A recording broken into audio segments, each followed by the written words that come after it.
Hello everyone. सूफी दर्शन एवं सिद्धांत। आज हम अध्ययन करेंगे सूफी दर्शन एवं सिद्धांत के बारे में। सबसे पहले हम बात करते हैं कि भारत में सूफी संप्रदाय किस तरीके से यहाँ पर आए। ऐसी मान्यता है कि भारत पर मुसलमानों के प्रथम आक्रमण से पूर्व सूफी संप्रदाय का भारत में प्रवेश हो चुका था। उमैया वंश के शासनकाल में अरब व्यापारियों के साथ साथ कभी कभी सूफी फकीर भी आ जाते थे तथा दक्षिण भारत एवं सिंध में अपने मत का प्रचार करते थे। किंतु सूफी मत की वास्तविक शुरुआत भारत में उस समय हुई जबकि अबुल हसन हजवीरी, जिनकी 1129 ईस्वी में मृत्यु हो गई थी, उन्होंने अपनी प्रसिद्ध पुस्तक कशफुल महबूब की रचना की। वे गजनी के निवासी थे और लाहौर में एक बंदी की स्थिति में लाए गए थे। सूफी मत की दीक्षा इन्होंने बगदाद में प्राप्त की थी। वे अविवाहित जीवन के समर्थक थे और स्वयं ने भी विवाह नहीं किया था। उनकी इतनी प्रतिष्ठा थी कि कालांतर में जितने भी सूफी बाहर से भारत आए वे उनकी समाधि पर उपस्थित हुए। हजवीरी ने सूफी मत को इस्लाम धर्म के सच्चे रूप का प्रतीक माना और इसी दृष्टिकोण से उसका प्रचार किया। तो आइए हम बात करते हैं सूफी दर्शन एवं सिद्धांत की। सूफी दर्शन से आप क्या समझते हैं, इसके क्या सिद्धांत हैं, इसके बारे में हम बात करते हैं। सूफी धर्म में प्रेम को बहुत महत्व दिया जाता है। सूफी लोग एक ईश्वर को मानते हैं। वे लोग ईश्वर को प्रियतमा का रूप मानते हैं, जिसकी खोज में आत्मा रूपी प्रियतम समस्त सांसारिक सुखों का त्याग कर चला जाता है। साधक को चरम लक्ष्य की प्राप्ति के लिए इश्क रूपी मार्ग का अनुसरण करना पड़ता है। इनका विश्वास है कि ईश्वर अमर सौंदर्य है तथा उसकी प्राप्ति प्रेम संगीत से की जा सकती है। अतः इस धर्म में सौंदर्य और संगीत को अधिक महत्व दिया जाता है। सूफी लोग लौकिक प्रेम में पड़कर ईश्वरीय प्रेम अर्थात इश्क़े खुदा का अनुभव और तसव्वुर एवं सौंदर्य पूजा अर्थात हुस्न परस्ती में ईश्वर के सौंदर्य अर्थात अल्लाह के जमाल का साक्षात्कार करते हैं।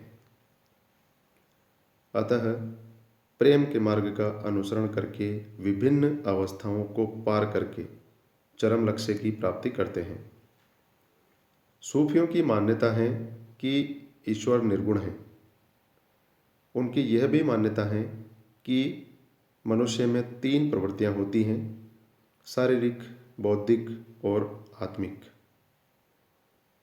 आत्मिक प्रवृत्ति को शुद्ध रखने से व्यक्ति उच्च व पवित्र बन जाता है, लेकिन यह कार्य गुरु के पथ प्रदर्शन से ही संभव है। सूफियों ने साधक को कुछ हिदायतें दी हैं जो इस प्रकार हैं।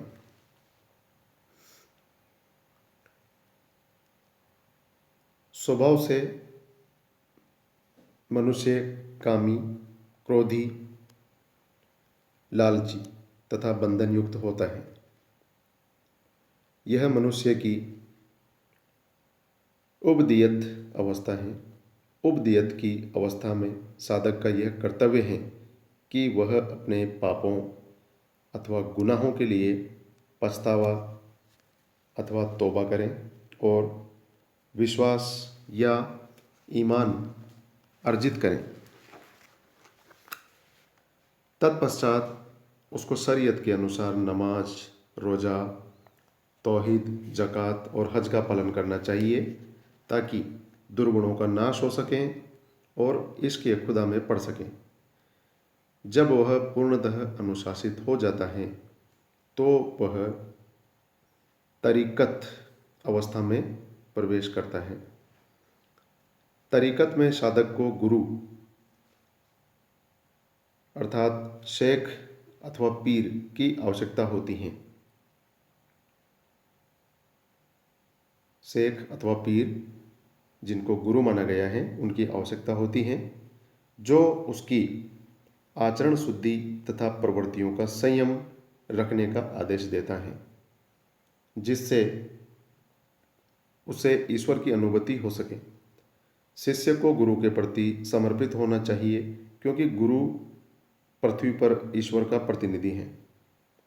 गुरु की प्रत्येक आज्ञा शिरोधार्य करनी चाहिए तथा गुरु के आदेशानुसार उसे संस्मरण में भाग लेना चाहिए।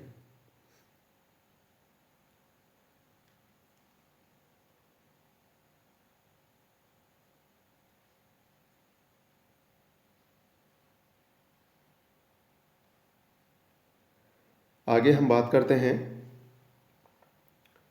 सूफी मत के सिद्धांतों के बारे में। सूफी धर्म में गुरु का अत्यधिक महत्व है क्योंकि यह संसार अंधकारपूर्ण बीहड़ वन है जिसमें मार्ग खोजना बहुत ही दुष्कर कार्य है अथवा बहुत ही मुश्किल कार्य है।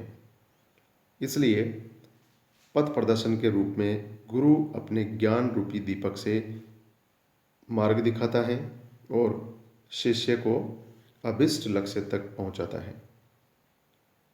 गुरु की परिचर्या एवं सेवा शुश्रूषा से साधक को विश्वास हो जाता है कि वह सन्मार्ग का पथिक हो गया है। सूफी मत के सिद्धांतों में दूसरा सिद्धांत है कि ईश्वर एक हैं, अतः हमें उसकी एकता में अटूट विश्वास करना चाहिए। संसार की प्रत्येक वस्तु ईश्वर प्रदत्त है और संपूर्ण विश्व उसी के दिव्य प्रकाश से आलोकित हो रहा है। सूफी मत में एकत्व से तात्पर्य दो पदार्थों ईश्वर और जीव का मिलना नहीं वरन अद्वैत भावना से है, जिनमें मैं और तू में कोई अंतर नहीं रहता। तो सूफी मत के सिद्धांतों की हम बात कर रहे हैं तो इसमें दूसरा जो सिद्धांत है वो है कि इसमें ईश्वर एक है ईश्वर जिसको माना गया है, उसकी एकता में हमें अटूट विश्वास करना चाहिए तथा इस संसार की जो भी वस्तु हमें दिखाई देती हैं वह ईश्वर के द्वारा दी हुई वस्तु है और वह उसी के दिव्य प्रकाश से आलोकित हो रही है, ऐसा सूफी मत का सिद्धांत है। आगे हम बात करते हैं नेक्स्ट जो है इसके सिद्धांतों में ईश्वर सौंदर्यमय है और प्रेम के द्वारा ही उसे प्राप्त किया जा सकता है।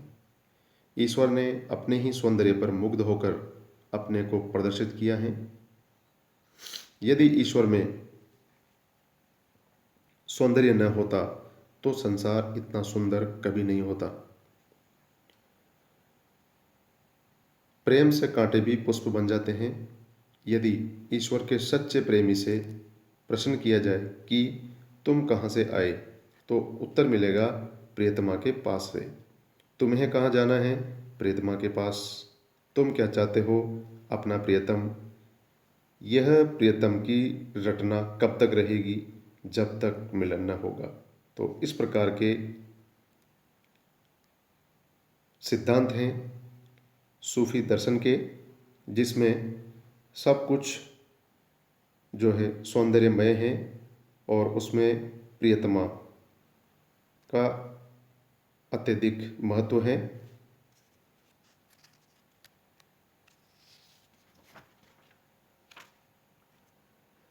नेक्स्ट हम बात करते हैं सिद्धांतों की कि हृदय एक शीशे के समान है जिसमें ईश्वर की प्रतिछाया दिखाई पड़ती है, किंतु यह तभी संभव है जब हृदय को सांसारिक प्रलोभनों से दूर रखा जाए, क्योंकि जब हृदय पवित्र होगा तभी ईश्वर की प्राप्ति होगी।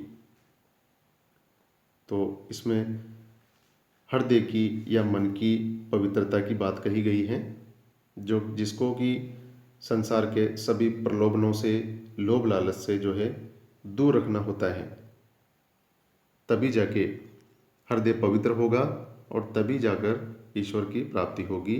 ऐसी मान्यता है, ऐसा सिद्धांत है सूफी दर्शन का।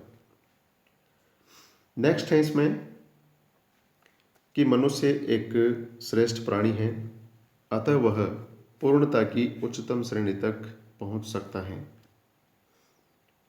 मनुष्य की आत्मा उसके शरीर से भिन्न है। मनुष्य की आत्मा यद्यपि अच्छी है, तथापि उसकी यह कमजोरी है कि वह बुरे कामों से प्रभावित हो जाती है, किंतु फिर उसकी अच्छी प्रवृत्ति उसे अच्छे रास्ते की ओर अग्रसर कर देती है। तो इसमें यह समझाया गया है कि मनुष्य एक श्रेष्ठ प्राणी है और वह पूर्णता की उच्चतम श्रेणी तक पहुंच सकता है, क्योंकि मनुष्य की आत्मा शरीर से अलग है। आत्मा शरीर का एक अलग भाग है और वही उसको उसकी बुरी प्रवृत्ति से जो है अच्छे रास्ते की ओर, अच्छी प्रवृत्ति की ओर अग्रसर करती है। नेक्स्ट है, यदि मनुष्य के कर्म अच्छे हैं तो उसकी मृत्यु उसे ईश्वर के समीप ले जाएगी।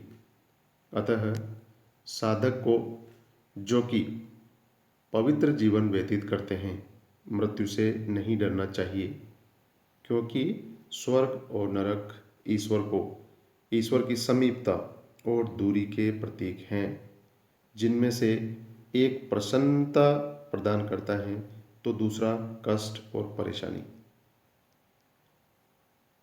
तो सूफी दर्शन जो है वह उसके कर्मों पर विश्वास करता है। उनके कर्म अच्छे होंगे तो उनको उसी प्रकार आने वाले समय में उनका फल भुगतना होगा, ऐसी मान्यता है सूफी दर्शन की। अतः इस दर्शन के सिद्धांतों से स्पष्ट है कि सूफी मत प्रभावशाली दर्शन एवं सिद्धांतों की नींव पर आधारित है, जिसका कि भारत में अत्यधिक प्रचार एवं प्रसार हुआ। यह धर्म एक ओर कुरान की शिक्षाओं पर आधारित है तो दूसरी ओर वेदांत का प्रभाव भी इस पर स्पष्ट परिलक्षित होता है। अतः यह हिंदू और मुस्लिम विचारों का सम्मिश्रण है। दोनों ही संप्रदायों के विचारों का इसमें समावेश है।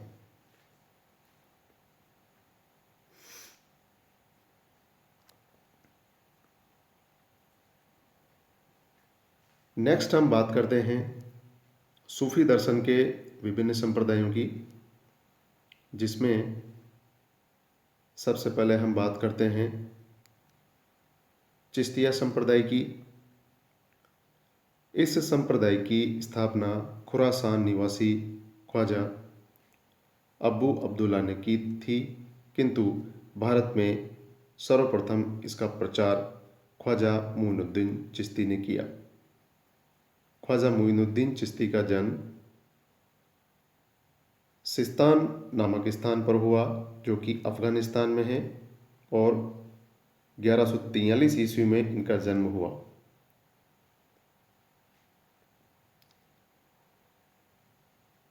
नेक्स्ट जो सूफी धर्म का संप्रदाय है वो है सोहरावर्दिया संप्रदाय। चिश्तिया संप्रदाय के बाद सोहरावर्दिया शाखा को अधिक महत्व दिया जाता है।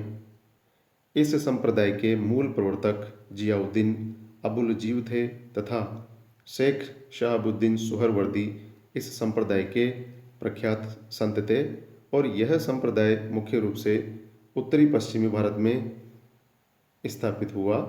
भारत में सर्वप्रथम इस संप्रदाय का प्रचार कार्य शेख बहाउद्दीन जकरिया सुहरावर्दी ने किया। शेख जकरिया 13वीं शताब्दी के बड़े प्रभावशाली सूफी संत थे। नेक्स्ट है कादिरिया संप्रदाय। इस संप्रदाय की स्थापना 12वीं शताब्दी में बगदाद के शेख अब्दुल कादिर जिलानी ने की थी। भारत में इस शाखा का प्रचार सर्वप्रथम शाह मियां मतउल्ला और मखदूम जिलानी ने 15वीं शताब्दी में किया। इसके अलावा नेक्स्ट आता है नक्शबंदिया संप्रदाय। इस संप्रदाय की स्थापना 14वीं शताब्दी में ख्वाजा बहाउद्दीन नकलबंद ने की थी, किंतु भारत में इसका प्रचार ख्वाजा बाकी बिल्ला ने किया।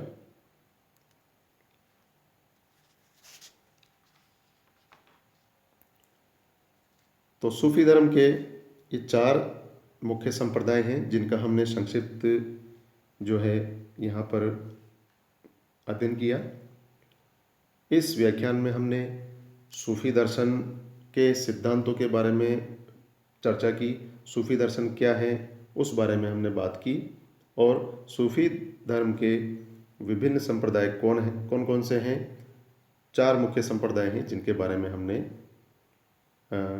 अध्ययन किया। धन्यवाद।